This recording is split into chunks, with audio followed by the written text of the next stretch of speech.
The proceeding will start shortly.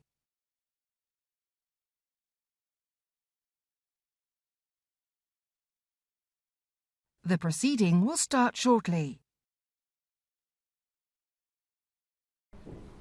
Before we start.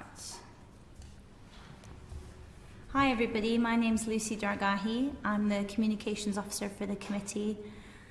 Just a few housekeeping rules before I hand over to the Chair, Damien Collins.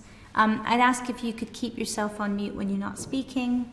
Just to let you know, this is on the record, but it's not an official proceeding of Parliament. And when you ask a question, could you first of all raise your hand physically and make yourself known to the Chair? If you don't feel like you're getting through, do send me an email. You've all got my email details on the invite of the press conference invite. But also raise your hand and the Chair will bring you in and the other members of the committee in turn.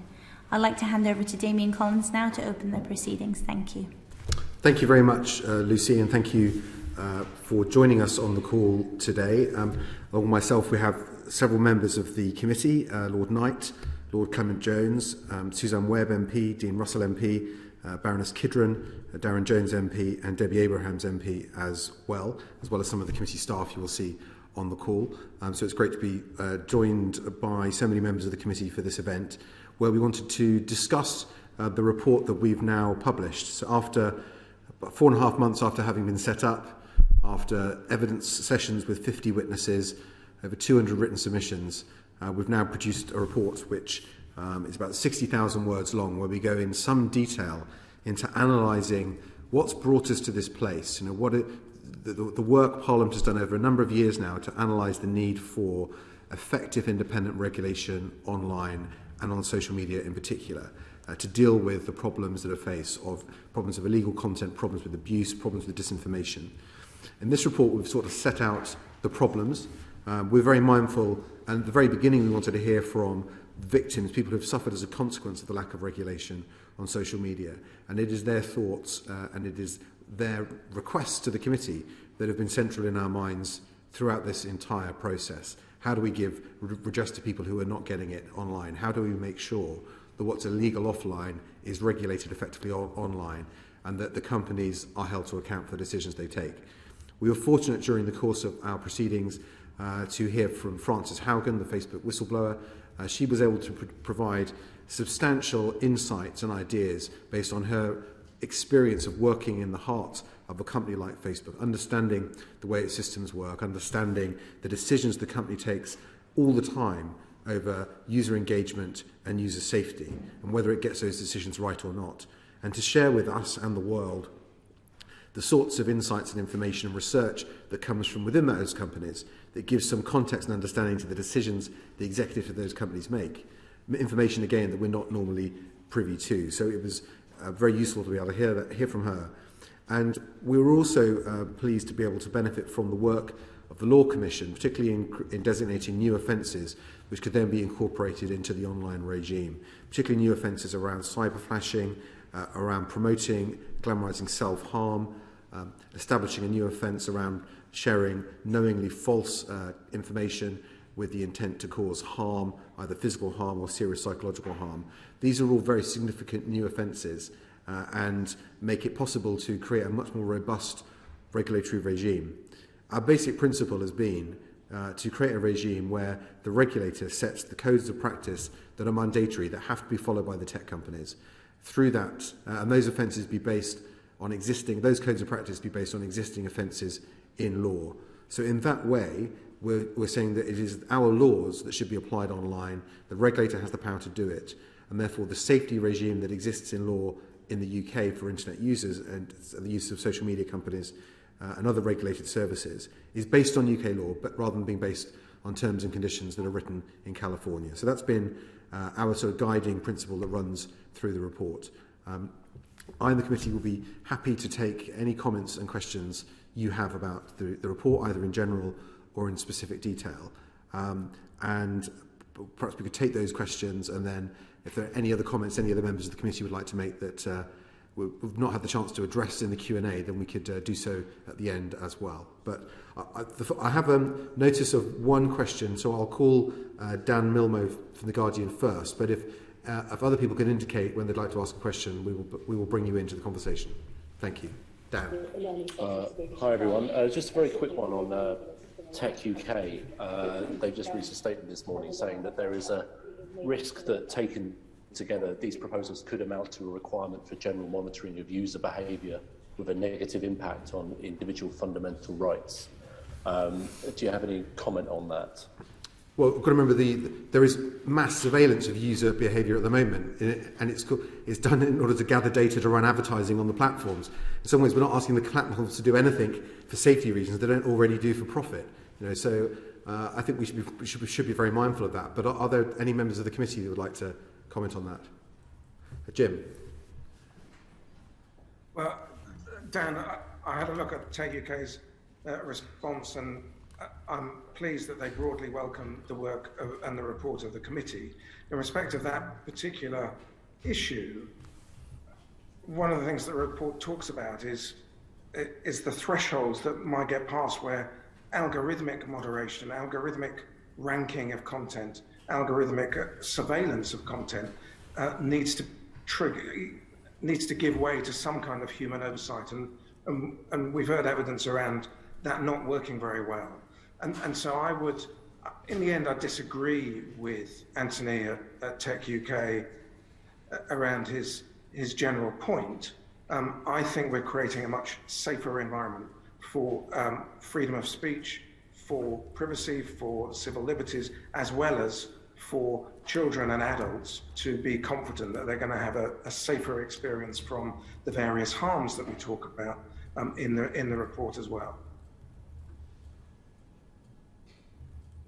Would anyone else like to come in on that question? Tim. Thank you, Damien.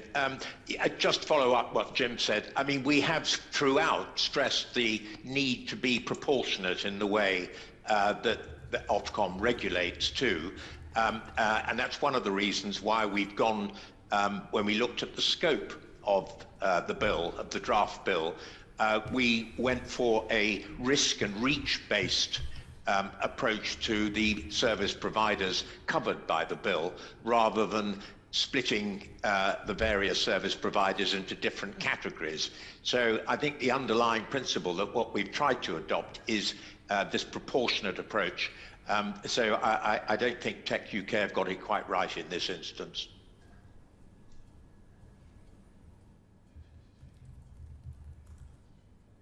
Great.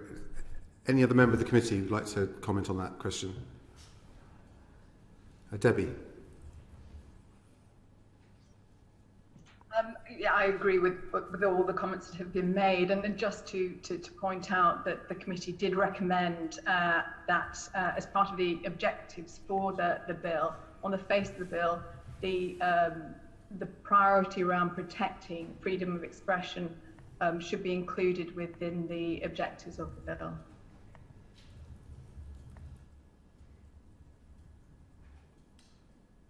As I said, I mean, I think it would be completely wrong to suggest that this sort of oversight doesn't happen already. And indeed, one of the problems around the systems of the companies is those systems have already decided content they think people are interested in and are promoting it to them, are recommending it to them, be that conspiracy theories or self-harm or extremism. And we've heard throughout the inquiry evidence about how the systems of the companies and their algorithms promote and select that content. So they've already gathered the information, they already think they know what people are interested in, and they're using it to hold their engagement for longer.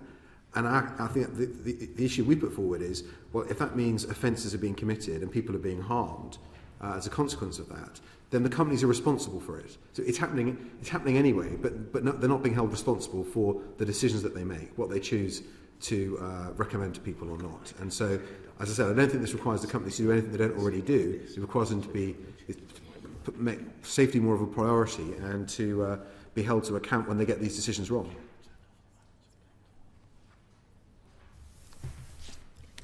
What if I could bring up the next question? That's Mike Wright.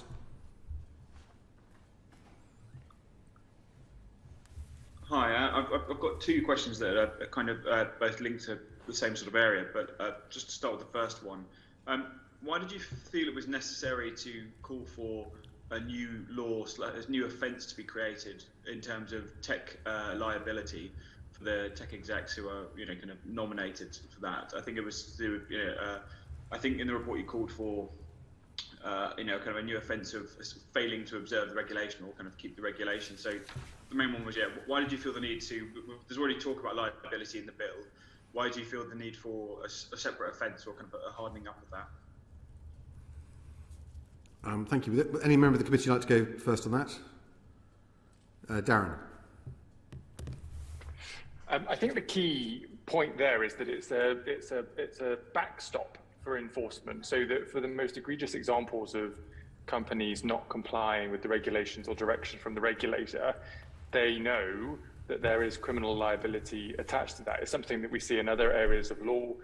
For example, under data protection regulations, there has to be an officer that reports at board level on these issues so that they're taken seriously. And we have seen in recent weeks companies not complying with directions from regulators in the UK, and the CMA had to issue Facebook with a very significant financial penalty recently for not complying with their directions on the acquisition of Giphy. And the key point then is that you can't then just price in the cost of non-compliance. If you're a very wealthy large business and you can just pay the fine in order to not comply, that is not sufficient. And so we wanted to make it clear that in the most egregious of examples, that there would be a criminal liability as a backstop. Thank you. Any other members of the committee on that question? Suzanne. Thank you. I think for me it was very clear during the evidence sessions that there was a lack of accountability by many of the tech giants in terms of the ownership of the abuse that victims actually received online. And so therefore, I think it was felt by all of us unanimously that there needed to be some strengthening of the report, of the bill with regards to this. It was quite harrowing listening to the evidence in terms of the abuse and that the victims actually received and the consequences, and equally balanced with the fact that when we spoke with those tech giants, the accountability for that was way down the pecking order in terms of their organisation, and there was never any very clear link to those at board level or any awareness, perhaps at board level, of the impact of these tech giants and the responsibility for safety online. Yeah, I think there was already the offence in the current bill for director liability, the created director liability in the context of failure to disclose information to the regulator. But I think we felt it should also apply more broadly, that if a company was in a flagrant breach of the Act, clearly had no intention of complying or responding to the regulator's requests, that there would be named director who would have liability in that instance. And similar in a way, we've also introduced the idea of people being able to sue through the civil courts a company for failing to meet their obligations under the Act as well, which is a similar offence to one that already exists in data protection law, where people can sue a company for failing to meet its data protection obligations. Are there any other members of the committee who want to respond to that question? Well, I can see Tim and Dean, and then we'll go on to the next question. Thank you, Damien. I should just point out that, of course, this doesn't suddenly arrive a criminal prosecution. We've suggested in our report that there should be a safety controller who has responsibility for implementing the codes of conduct and the obligations of the bill. So you've got a clearly accountable senior executive within the service providers, and it's only after sustained and serious breaches where it will be utterly clear to the service provider that these criminal sanctions come into play. Dean. Yes, thank you. I just to echo previous comments, I think really the word accountability is absolutely key here, but also enabling and ensuring that people know that there's a right to recourse, I suppose, in the broadest sense, to make sure that if there are harms done and somebody goes through all of the different channels and all the different points, that there's a point where the buck stops, as it were. And I think that accountability and ensuring that happens within those large organisations, and they are large organisations. You know, it's very easy, I'd imagine, to be able to pass the buck around some of this. So having a very clear line of accountability, a point where the buck stops, but also making sure that within that people know what that route is absolutely essential. And I think this report really reflected that well and came out of a lot of deliberation and a lot of discussion with witnesses and as committee members. Thank you. I'd like to go on to the next question, which is Alexander Martin. Thank you very much. There appears to be a disagreement between the committee and the government about the powers which the Secretary of State should have to direct Ofcom as an independent regulator. These had been criticised for potentially exposing Ofcom to political interference. Has the committee been concerned about the process to appoint the new chair of Ofcom, as it may impact the work to tackle online harm?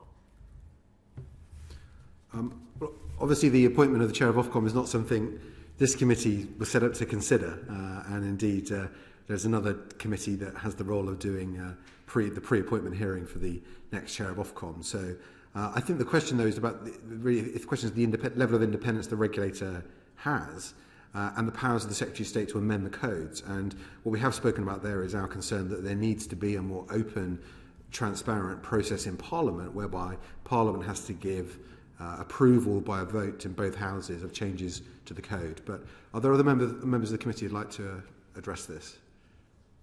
Jim. Well, like Damien, I'll back commenting on the chair of Ofcom and just remind you, Alexander, that we're also suggesting that there should be a permanent joint committee. Not because we all want jobs for life, there's enough of that in Parliament, but because we believe that this is a fast-moving environment, that Parliament needs to amass the expertise and the experience around regulating this and use that to both express the will of Parliament on a cross-party, cross-house basis, but use that to help guide the Secretary of State in the use of the Secretary of State powers, so that there is, in a way, there is that expert voice for Parliament in exerting its role in influencing and scrutinising the work of the executive. Just to be clear as well, when Jim was referring to jobs for life, that was very much a House of Lords perspective on the way Parliament. Dean.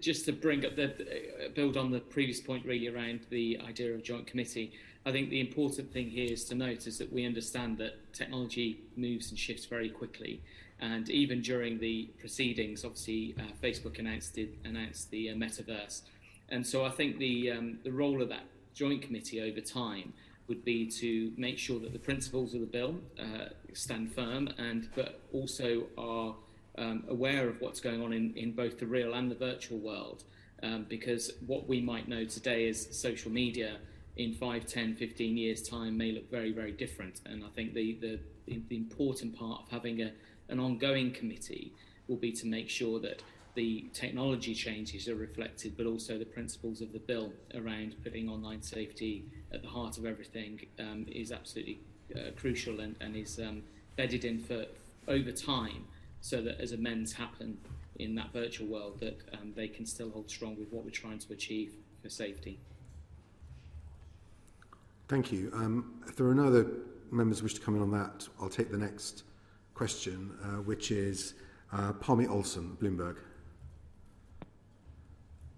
Hi, thank you. So just a question about how the bill works.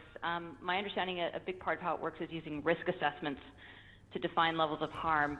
Does the bill as it currently stands allow social media companies to set those standards for defining a risk assessment, or does Ofcom set those standards? Because I feel like if Ofcom sets the standards, then it has a little bit more authority with regulating them. But that's something that I haven't been able to figure out yet. Yeah, so any member of the committee want to come in on that first? If not, I'll... Sure, so Ofcom can set the standards for the risk assessments in terms of what it wants information about. And in fact, throughout the process, Ofcom will be almost unique as a regulator in the world, and having the power to request information and data from within companies about the operation of their services, and all of that will inform the risk register.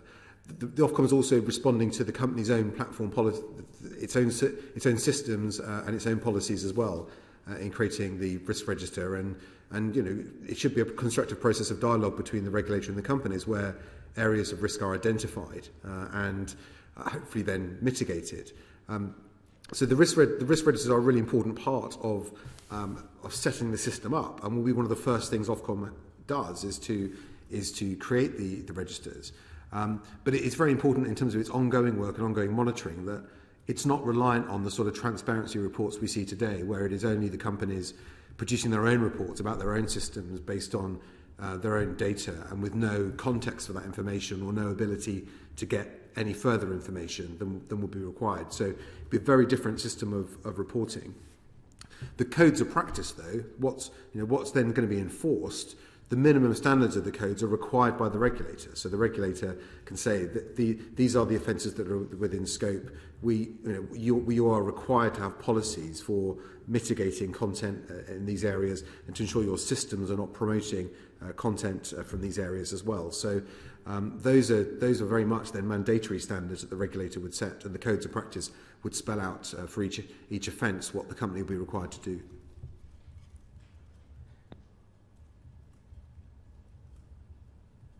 Any other members of the committee wanted to?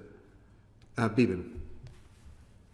Yeah, just to add to what Damien said, I think, Palmy, that you were somewhat suggesting that there's been a shift from the draft as it is from the committee report, and I think that is right. I think there was a lot of concern in the original draft that maybe that the tech companies were being allowed to set the homework, do the homework, and judge their own homework. And I think that the committee has taken a very clear line on that. And as Damien's just set out, minimum standards, things we'd like to see on the face of the bill, a duty to mitigate, and a failure to mitigate then can result in regulatory action, not just about information, but about actually the whole process of risk assessment, mitigation, and how you then experience as a user that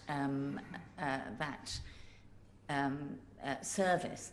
And so I think that this speaks to a sort of a larger theme of what the committee has tried to do, which is to be really clear about what harms it is we're trying to mitigate, and then put in place very clear set of requirements for the companies that do mean that the regulator has oversight. And maybe I could do just a bit of a shout out about the committee's recommendation for a safety by design, a mandatory code of safety by design, because really that's about foreseeable risk. That's really about saying, look, we know what kind of harms are there. We've described them very carefully. Now go look at your own service according to your risk profile, and then having looked at your service, actually, either reduce, take out, manage that risk, and tell us how you're going to do it. So I think that what the committee is trying to say to you guys is that this is actually a very sensitive and sophisticated approach, but it's not one that we believe that the tech companies could avoid. Thank you. Yeah. And that point, Beeman's last point, is really important for this whole regime, is that I think the failure of regulation of tech so far has been that it is too much based on self-analysis, self-regulation, self-reporting, with no external insight and no external challenge. And that this regime, we believe, it cannot be set up in that way, because it will not deliver the results that we want. This is independent external regulation of the companies from a body that's got legal powers to seek information and to take enforcement against the companies as well. Suzanne, did you have your hand up there? I did. I think you've articulated most of what I wanted to say. I think we were in a previous world where the tech giants were just basically marking their own homework, and what we're moving to now is an organisation of good governance. and setting the standards early on. And for me, it's going to be key that Ofcom get in there in the first 3 to 6 months to ensure that all those tech giants are setting up all the processes, setting up all the organisation correctly to be responsible and to be receptive to this online safety bill. Thank you. And Dean. I would say as well, I think one of the things that this bill or the report does around the bill is actually give a lot of clarity as well. So it's not anti-tech platforms or anything really. It's about trying to give a clear framework that they can all work to, that their teams can work to make sure that people are kept safe, and especially young people and vulnerable people are kept safe online. And I think at the heart of that, hopefully, those platforms, big and small, will welcome that, because it means that there's an absolute clarity on what's expected, how it will be looked at, how it will be, how the governance models will be in there, and also where the accountability lies. So my hope is off the back of this report, as they go through it over the coming days, they'll actually welcome the recommendations for their own benefit and for societies as well. Thank you. We'll take the next question, which is Lindsay Rogerson from Reuters.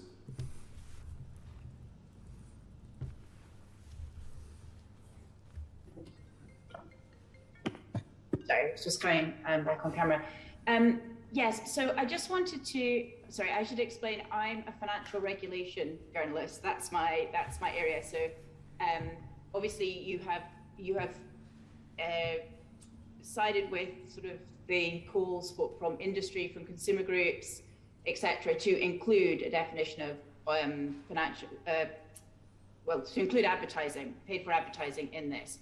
And you're quite strong in the report. You actually say, not including it would obstruct the UK government's stated aim of tackling online fraud. So I mean, it's really, as politely as politicians address things and these things, that's really it's about as strong as it gets. But what I wanted to ask was,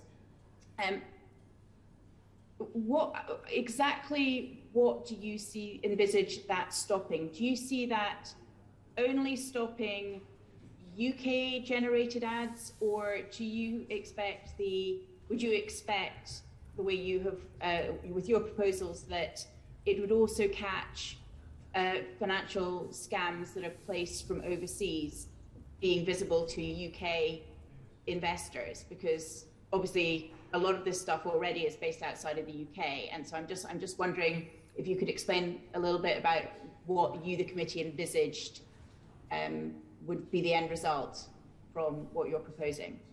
Thank you. Thank you. Well, I think the regulatory system, the online safety regulatory system, would apply to content that people in the UK are accessing, and therefore the obligation of the platforms to mitigate that content.